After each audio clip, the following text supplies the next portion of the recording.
Keep up ದಾಟ್. ಈ project ಒಳಗಡೆ ಹೋಗೋದು ಯಾವುದು ಸರ್, ಈ ಟನಲ್ ಪ್ರಾಜೆಕ್ಟ್ ಬಗ್ಗೆ ಒಂದು ತಿಳ್ಕೊಳ್ಳಿ, ಎಲ್ಲ ಮೀಡಿಯಾ ಯಾರಿದ್ದಾರೆ ಇಲ್ಲಿ.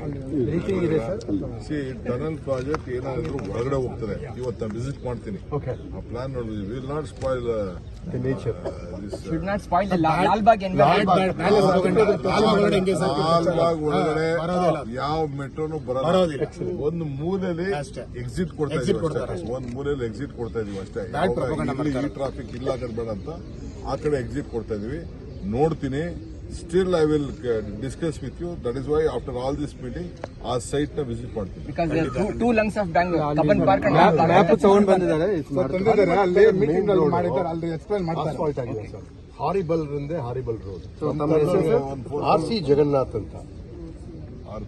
RC ಜಗನ್ನಾಥ್. ನಮಸ್ಕಾರ. Phone number sir 94484 How are you? 46972. but tunnel is going underneath the Lalbagh. ಬಹಳ ಅದೇನು ಡ್ಯಾಮೇಜ್ ಇದೆ. ದಯವಿಟ್ಟು ಲಾಲ್ಬಾಗ್ ಮುಟ್ಟಲ್ಲ ರೀ. going underground. Is it damaging the Lalbagh? No ways. Worldwide there are tunnels. On that there are everything. ಅಲ್ಲಿ corner ಇದೆ. ಅದನ್ನ ನೋಡ್ತೀನಿ. Map ಬಂದಿದ್ದಾರೆ. ಎಕ್ಸ್ಪರ್ಟ್ ಮೂಲೆಯಲ್ಲಿ ಆ ಬಂಡೆ ಇದೆಯಲ್ಲ, ಆ ಬಂಡೆ ಪಕ್ಕ ಓಪನ್ ಆಗ್ತದೆ ಅಷ್ಟೇ. I just look at it, don't worry. ನಿಮ್ದೆಲ್ಲ ಇಶ್ಯೂಸ್ ನೋಡಕ್ಕೆ ಬಂದಿದ್ದೀನಿ. ಟ್ರಾವೆಲ್ಸ್ ಏಜೆನ್ಸಿ ಬಹಳ ವರ್ಷಗಳ